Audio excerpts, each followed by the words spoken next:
The clock on the microwave read 3:07 a.m. when my phone lit up the bedroom ceiling. I'd been awake anyway. I usually am at that hour. It's the time of night when the house feels too big and too quiet, when I walk the hallway to get a glass of water and end up standing in the doorway of my son's old bedroom for 5 minutes without knowing why. Old habits from grief, I suppose. Or maybe just old habits from being a father. I reached for the phone on the nightstand without my glasses, squinting at the screen. The number wasn't one I recognized, an area code I couldn't place.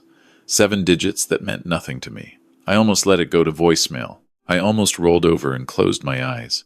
Then I saw the name my phone had automatically pulled up. My son's name. His full name, first and last, exactly as I'd saved it 4 years ago. I sat up so fast I knocked the glass of water off the nightstand. My son, Marcus, had been gone for 2 years. A car accident on Route 9 inches early February. Black ice. A guardrail that didn't hold. The funeral was small. My daughter-in-law, Renata, had insisted. He wouldn't have wanted a fuss, she told me, and I was too hollowed out to argue. I buried my only child on a gray Tuesday morning with 11 people in attendance, and I drove home alone and sat in the driveway for an hour before I could make myself go inside. So you understand why I stared at that name on my phone screen for a long time before I answered. Before I tell you what happened next, take a second and tell me, where are you right now, and what time is it where you are? Because I think the hour matters for a story like this. Some things can only be understood at 3 inches the morning. I answered the call. The connection was bad. Crackling, cutting in and out, the kind of quality you get from a cheap phone or a bad signal. I pressed the phone to my ear so hard it hurt. Hello? Static.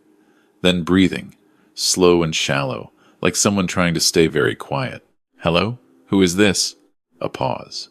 Then a voice low, ragged, the kind of voice that comes from a person who hasn't slept, or hasn't eaten, or has been crying for a long time. Maybe all three. Dad. I want to be precise about what happened to me in that moment, because I think it matters. I didn't scream. I didn't drop the phone. I went completely, absolutely still, the way an animal goes still when it hears something it can't explain. Every part of me stopped except my heart, which started going so fast I could feel it in my temples. I said very carefully, Marcus? The breathing on the other end changed, quicker, desperate. Dad, listen to me. I don't have much time. I need you to listen. I will tell you right now that I am not a man who believes in ghosts. I spent 31 years as a high school history teacher. I coached varsity baseball for 20 of those years. I believe in what I can see, what I can document, what I can verify. I have never once in my 64 years on this earth entertained the idea that the dead can make phone calls. But I also know my son's voice. I knew it from the first sound he ever made in a delivery room in 1987, and I knew it in every form it took, over 34 years, the lisp when he was 6, the crack when he was 14, the low, steady confidence of the man he became, and the voice on that phone was his voice. Not similar, not resembling. His. I'm listening, I said. I'm in trouble. I have been for a long time, and I didn't know how to. I couldn't. He stopped. Started again. She monitors everything. The phone, the email, the car. I found this old SIM card in a jacket I hadn't worn in years. I don't know how long I have before she checks. Marcus. I was standing up now, my feet on the cold floor, my free hand gripping the dresser. Marcus, the accident they told me you. There was no accident, Dad. The silence after that sentence was the longest of my life. Let me back up.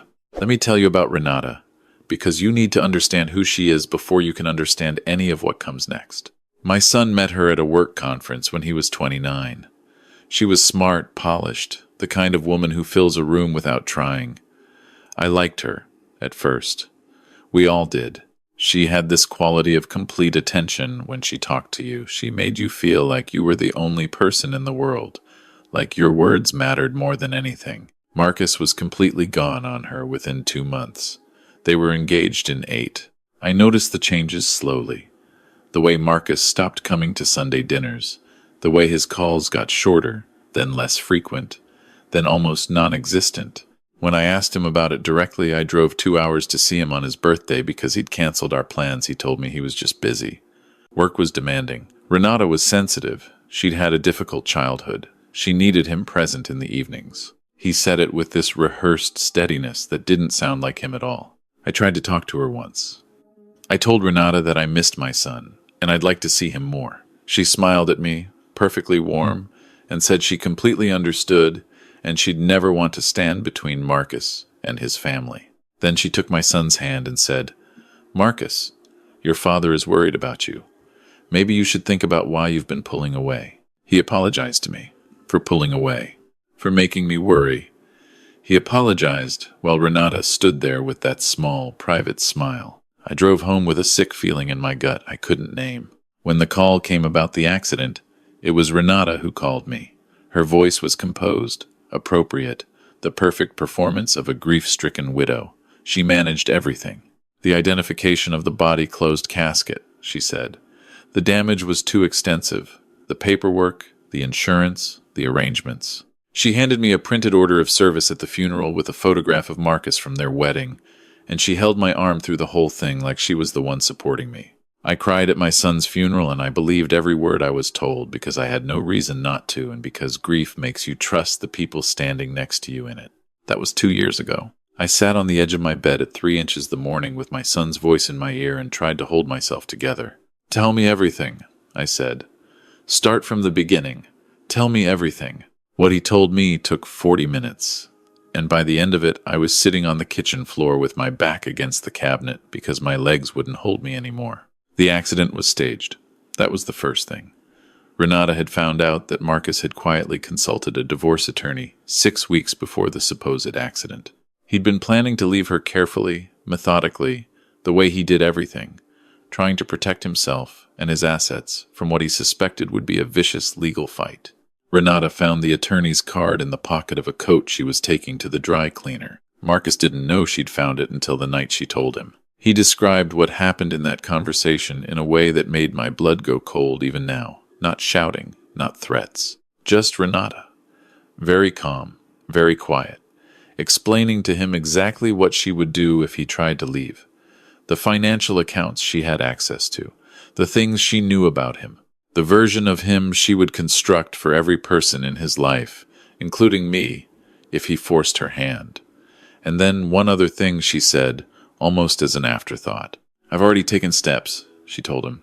"It's already in motion. Your only choice now is whether you cooperate or whether things get much worse for your family." 3 days later, there was an accident on Route 9. There was a body in the car. Marcus didn't know whose body or how she had obtained it, and I want you to understand that I am not embellishing this or inflating it for effect.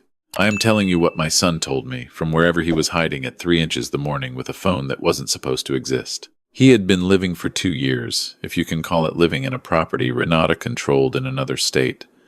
Not imprisoned, exactly. Just watched. Just completely dependent. His identity documents held by someone else. His phone monitored, his movements tracked. Long enough that he'd started to lose the shape of who he used to be. What had changed was her attention shifting. A new relationship, he thought. The monitoring had gotten slightly looser. And the old jacket with the SIM card inside it. "Dad," he said, "I know how this sounds. I know. But I need you to trust me. And I need you to be careful. Because she will find out that I called you. I don't know when, but she will find out." I asked him where he was. He told me the name of the town. I knew it 4 hours south. A small place I'd driven through once years ago on a road trip with his mother. I asked him to stay where he was. He said he'd try. The call dropped at 3:47 a.m. I want to be very clear about something. I did not go to the police that morning. I know that might surprise you. I know it might frustrate you. But I want to explain my reasoning, because I think it matters. Renata had spent 2 years building a version of reality. My son was dead. There was a death certificate. There had been a body identified, a funeral attended, a grief processed by everyone who'd known him. If I walked into a police station at 4 inches the morning and said I'd received a phone call from my dead son, I knew exactly what I would look like. A grieving father, unwell, possibly delusional. What I needed first was evidence. Not just a phone call. Something real, something physical. Something that a person with no grief and no personal stake could look at and say, "Yes, this is wrong." I spent the next 3 days making myself act normal while I did everything but act normal. First, I pulled every piece of paperwork from my son's death. The accident report, the death certificate, the funeral home documents. I laid them out on the dining room table like a puzzle and looked at them for a long time. The accident report listed a specific responding officer. I noted the name. Second, I drove to the county records office and asked very casually, very ordinarily, just an old man with too much time about property records for the town Marcus had named. It took most of a morning and a lot of patience, but I found what I was looking for. A property held in the name of a shell company that, with a little more digging through state business registrations, traced back to Renata's maiden name. Third, I called a private investigator. I found him through a retired colleague whose son used him in a custody dispute. I told him everything, and to his credit, he didn't look at me the way I'd feared. He looked at the documents I'd brought. He looked at the property records. He said, "Give me a week." He needed 4 days. What he found at that property was this: a man in his mid-30s, physically healthy, but clearly someone who had been living under significant stress and restriction. He photographed him through a long lens from a public road. He ran the photograph through facial recognition software against old social media images he'd pulled from before my son's supposed death. It was Marcus. Not maybe Marcus. Not someone who looked like Marcus. My son, alive, 240 miles away from the grave with his name on it. The investigator handed me the photograph across a diner table on a Thursday afternoon, and I held it with both hands because I didn't trust myself to hold it with one. "What do you want to do?" he asked me. I looked at the photograph for a long time. My son, standing in a yard, squinting against the sun, thinner than I remembered, older looking in a way that had nothing to do with the 2 years that had passed. "I want him home," I said, "and I want her to answer for what she did." Here is where I made a decision that I believe saved everything. I could have driven down there myself. Part of me, a large part, honestly wanted to. I am 64 years old, and I spent 30 years teaching other people's children, but I am also a man who buried his son and then found out his son was still alive. And there is a specific, very particular fury that comes with that combination that I don't have good words for. I wanted to drive down there and knock on a door and take my son home, consequences be damned. I didn't do that. Instead, I took everything to the police. Not alone, I went with the investigator, who knew how to present evidence to people who deal with evidence for a living. I went with the photographs, the property records, the documented chain of the shell company, the phone records from the SIM card call, and a written timeline I'd prepared that laid out every connection as clearly and as factually as I could. And I went with something else, a connection. My son had told me, during the call, one thing that I hadn't fully understood until the investigator helped me piece it together. He said Renata had told him steps had already been taken. What that meant, what the investigator had figured out, and what the detective who took our case confirmed 3 days later, was that Renata had not acted alone. The body in that car, the logistics of what had been arranged, none of that could have been managed by one person. Her brother, a man who had, it turned out, a prior history with law enforcement in a different state under a different name. I don't know all the details of what happened in the weeks that followed, because much of it occurred in courtrooms and offices I wasn't present in.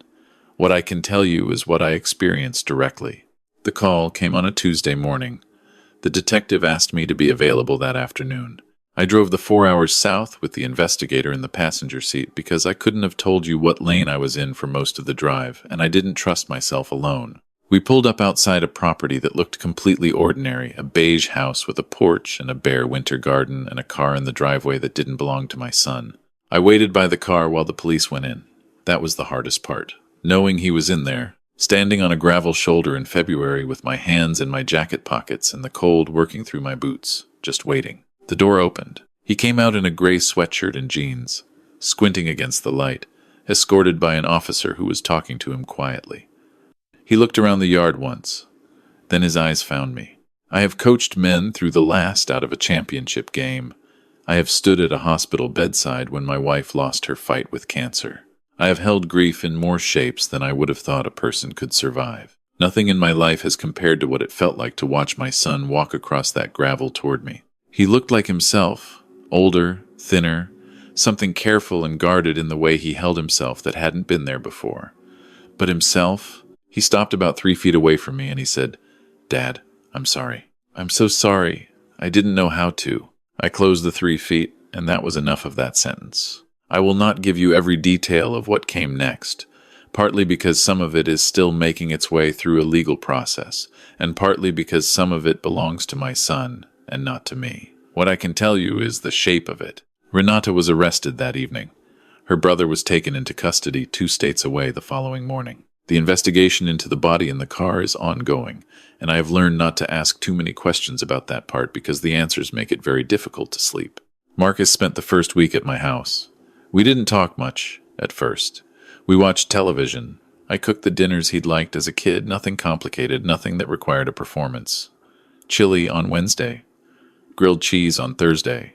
He slept 12 hours the first night, and I sat in the hallway outside his door for an hour before I went to my own room, just listening to the sound of him breathing in there. On the 5th day, he found me in the backyard raking leaves that didn't need raking, because I needed something to do with my hands. He sat on the back step and said, "Dad, I need to tell you something." I leaned on the rake and waited.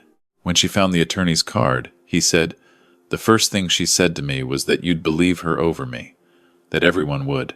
She'd been building toward it for years, the story of who I was becoming. She said if I ever said anything, all she had to do was describe the version of me she'd been quietly constructing, and I'd have no credibility at all. He looked at his hands. I believed her. That's the part I'm most ashamed of.